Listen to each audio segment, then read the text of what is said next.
Ladies and gentlemen, boys and girls, children of all ages, I am your host, DKAngel, and this is your favorite show, DKRager. Today we've got something very special. The brand new T-64A Hunter. That's right, the brand new premium that everyone wants, everyone's hoping to get. Well, I managed to pick myself up a code by winning an event via the Facebook. Must say, I love this tank. Obsidian, Mycom, tank developers, thank you for creating this awesome machine. Now we're going to get right into things, and after the battle, I'll go ahead and show you the stats for the T-64A Hunter. Enjoy, everyone. Affirmative. Oh, man.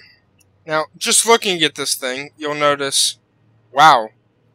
Already, you notice T-64. Okay. But you'll notice something different about the T-64, and that is it has ERA plating around the front and the sides, which means heat rounds and ATGMs are going to have a hard time penning this thing. I've only noticed one real weakness, and that is the lower plate, which is sort of normal for any main battle tank. Of course, the ass is its main weakness. Where the ERA ends on the side of the T-64A Hunter is also another weak point. Heat rounds will go through that area. Back of the turret, of course, another incredible spot to pen. And I'll show you the stats afterwards. Of course, the special yellow jacket looking camouflage that this thing has is permanent. You cannot change the color for that.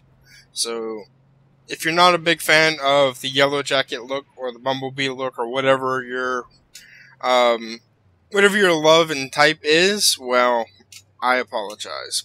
But I think you can actually put that away for how well this thing actually performs. It's got incredible armor. It can chase down chieftains like they're nothing.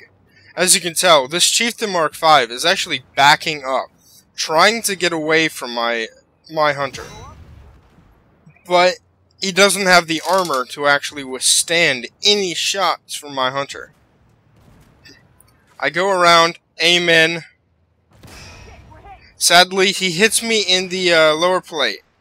Really nice shot, gotta give him credit, but I trade shots with him. One thing you'll notice, 363 was only done to me, whereas 419 was done to him. I try to make sure he can't hit the lower plate, so I could take out that T-64. The Type 80 hits me again, so another congrats for him for actually doing the damage. Like, currently, the only thing that's giving me any issue at the moment is the Type 80. He gets taken out by my buddy over here, the Type 69. I go around the corner, aim in. Notice I don't have a shot yet, but I don't want that T-72 nor that Wheezy to hit me. I wait for him to pull out, hit a 435 on him. So far, over 2,000 damage, almost 2,200 damage, and they only have 3 players left. We have 2 kills, and all they have left is an ERC, a Starship, and a Scorpion. The Type 69 gets in my way, but I aim in, get a good shot off on the Starship. Type 69 notices where I'm shooting, decides to back me up, while the others go after the ERC and the Scorpion.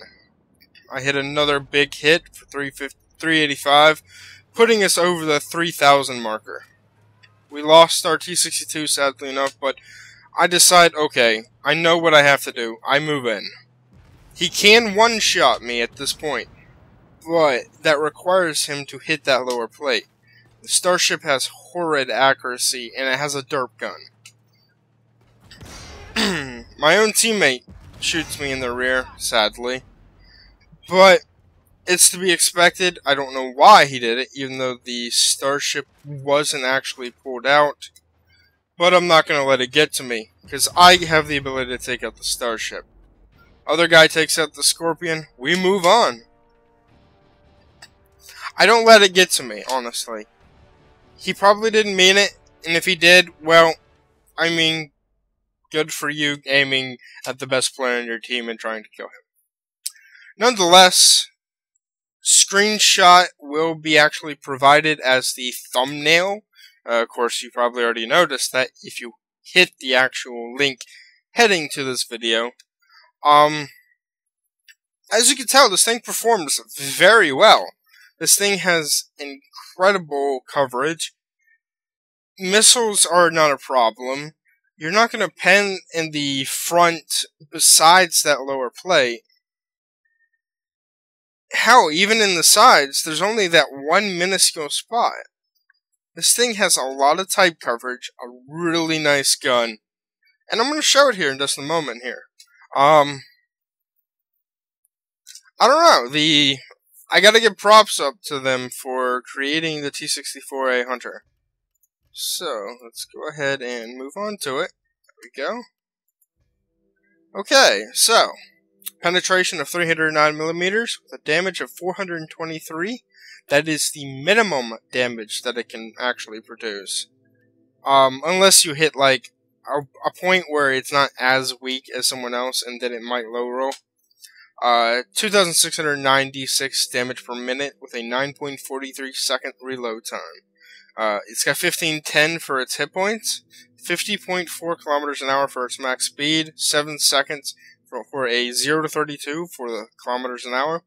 Hull traverse is 30.72 degrees a second with a camouflage of 0.140 all the way around, a 370 meter view range. Cannon depression is -8 degrees in the front, -6 degrees in the rear, 0.07 accuracy spread with 3.27 second aim time. Turret traverse is 31.25 degrees a second. Now, firstly, you'll notice I have Freya Hochberg in here for accuracy and rate of fire.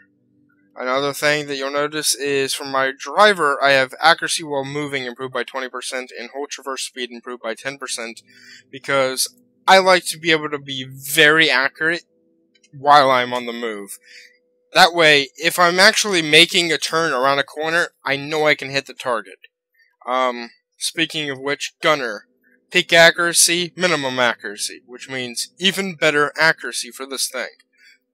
Which means I also have Chrome Barrel Lining Mark III. More accuracy and a little bit more damage. This thing doesn't have the greatest turret traverse, so I put Enhanced Oil Cooling. Helps my acceleration and helps my turret traverse speed. Very key factors for this. I have 30 rounds of armor-piercing fin-stabilized discarding Sabo, 125mm gun. It also has heat fin-stabilized. Damage, 505. Penetration, of course, is less than the armor piercing, with 271. This thing is a beast. You can actually tell exactly where the actual ERA is.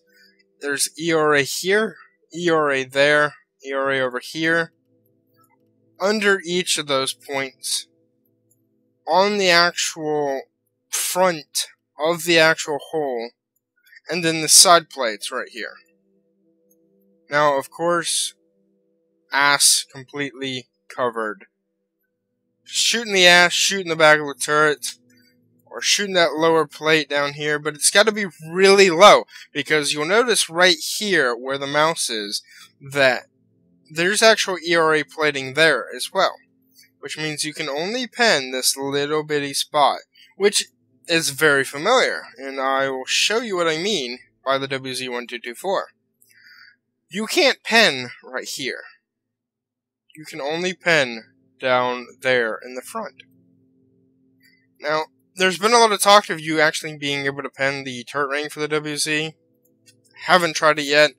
It might work, it might not. I don't know. Of course, another key factor that you have to take into account is the driver's window. Yes, it is very small, but it is a weak point, so keep that in mind. But yeah, T-64A Hunter, they are giving out codes. To get a T-64A Hunter code, Facebook event, streamers will actually give out codes. So a big shout out to Spishak, Croshi, a whole bunch of the other big time Armored Warfare streamers out there, whether it's on Twitch or YouTube in general. If you do want this, and you want to be able to have a really good Tier 5 main battle tank premium that makes a crapload of money, I recommend trying to win this tank. Another way that you can actually win this tank is via a future tournament, esports Decibel tournament for the European server. Sadly, that means it'll only be on your EU account. But it is worth having, it is fun to have. And if you enjoyed the video, let me know in the comments section below. If you want to stay tuned for all of our future content, go ahead and hit that subscribe button to stay up to date with everything that's coming up in the future. Also, hit that like button, it really helps. Every single bit helps. Share with your friends, share with your peers, share with your mom and dad, whatever you feel like. And I will see you all next time. Peace out, Ragers.